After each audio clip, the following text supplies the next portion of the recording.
When my dad tells my mom, she seems to have no reaction. She goes in her room, puts on her regular clothes, and comes out with her purse and gloves in her hand. "Let's go," she says, her face blank, her eyes dead. "Sit down, honey," my father says. "We don't have to go right this minute. Let's take a deep breath here." "Now," my mom says, waiting like a child at the door. My father's shoulders are hunched. He gets his shoes, jacket, and hat and starts to open the door. "No," my mother says. "You can't go. You have to be at work at 8. "I'll go myself." "You can't go by yourself." "Yes." My mom shoves my dad hard. His arm bangs the wall. My mouth falls open. I've never seen her do anything like this. "Moose?" my father asks, his voice quiet. "Will you go with your mother?" On the boat, my mom seems better. Her eyes are angry now, not dead. Here we go again, I think.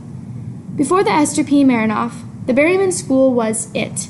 And before that, the heat treatments. And before that, the aluminum formula. And before that, UCLA.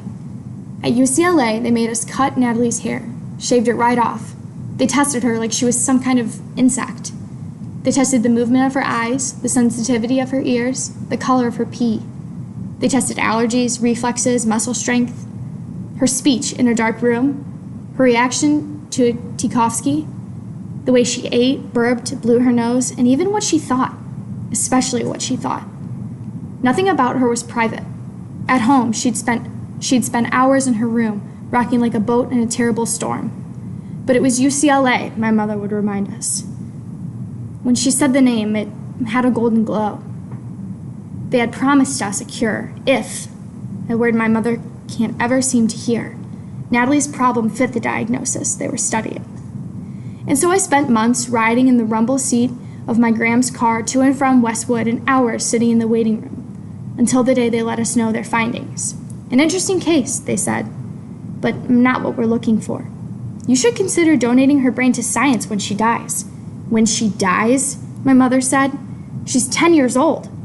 They shrugged their shoulders and handed my dad a bill. Things fell apart at my house after that.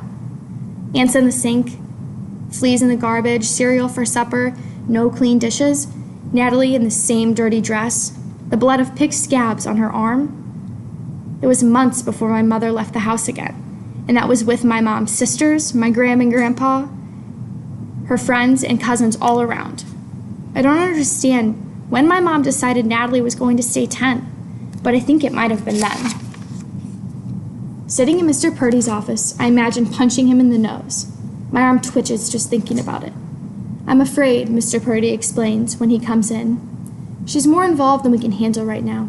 We're equipped for boys with the kind of challenges your daughter faces, but not girls. You might want to look into Durham in Marin County." Mr. Purdy hands my mother a card with an address scribbled on it. "Durham?" My mother's voice catches. "Isn't that an asylum?" "I don't think it's helpful to get caught up with words, Miss Flanagan. We're looking for a way to help your daughter. Let's not let words come between us." My mother takes her green feathered hat off, as if she's staying. "The kids who graduate from your school get jobs. They have lives. Some of them do get jobs, yes. That's what I want for Natalie. I understand that, Miss Flanagan, but it's not working out for her here. It's only been 2 days. Surely even a usual child would have to have some adjustment to a new setting." Mr. Purdy grunts. Mr. Purdy is the kind of man who makes a grunt seem polite. "My husband and I," my mom continues, "have done a lot of research on this, and we believe that this program, your program, is the best in the country. You're turning out kids who can function in the world." That's kind of you to say, but I don't think my mother is unstoppable. That we will be able to replicate your success elsewhere. So I wonder if there isn't some way we could make this work. Mr. Purdy shakes his head. "She can't stay here now, but if you wish, I can put you in touch with someone who might be able to help Natalie. Help her get ready," my mother offers. She sits up straighter in her chair. "Yes," Mr. Purdy smiles, his ladylike hands fingertip to fingertip. He tips them toward my mother like he's rolling a ball to her. Then he swivels in his squeaky chair to get out a folder behind him.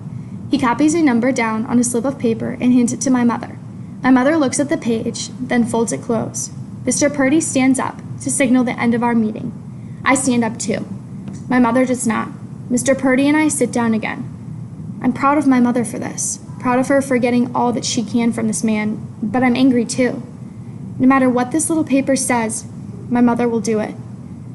Once she's sent away for voodoo dolls and carefully followed the instructions some witch doctor in the West Indies wrote about how to relieve Natalie's condition. Another time, she took Natalie to a church where everybody stood up and waved their arms. She read the Bible to her for 2 hours every day while Natalie sat staring at her right hand as if there were playing a movie on her palm and she couldn't bear to pull herself away from it. And then there was a school where my mom taught music classes for free until they let Natalie in. And when they did, Natalie just sat in the fancy classroom tearing bits of paper into tiny pieces. With Natalie, there never is a happy ending, but my mom won't believe that. Forgive me, Mr. Purdy. I'd like to know what happened, my mom says, her brown eyes staring down at him. I had hoped Mr. Flanagan would be here with you. Mr. Purdy looks at me. My husband is working the evening shift. Of course, Mr. Purdy nods. He looks around his cluttered office as if he's searching for a way out. Natalie is, I would say, unresponsive. He peeks at my mother to see if this will do. My mother doesn't blink. I'm afraid there was a bit of a skirmish over a box of buttons and some unfortunate behavior. Your daughter is 10, you said, Miss Flanagan? Mr. Purdy's watery eyes are suddenly sharply focused on my mom. Yes, my mother says.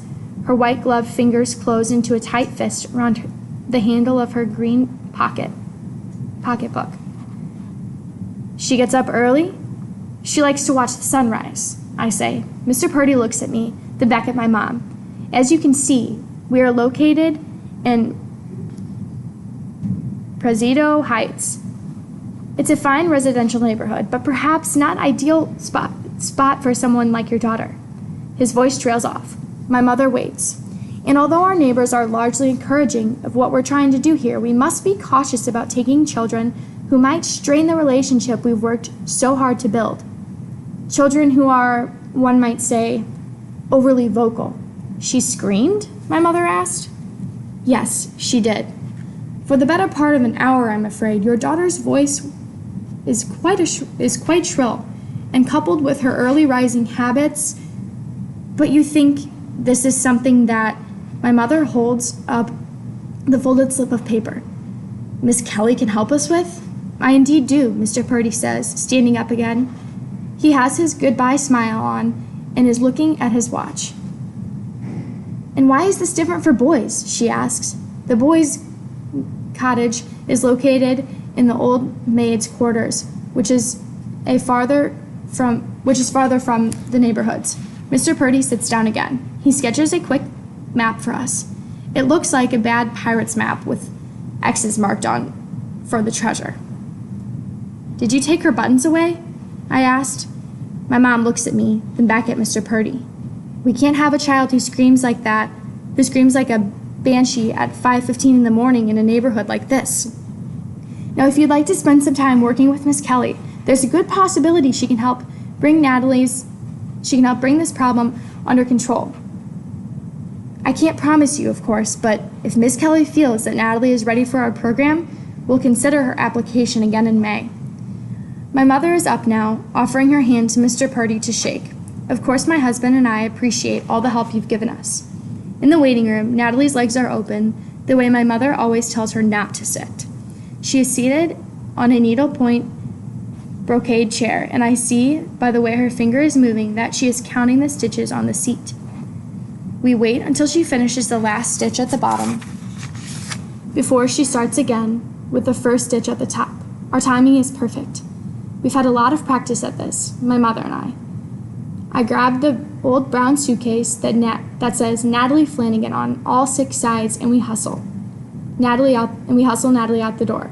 She is walking behind us now, a teenage girl acting as if she's 8.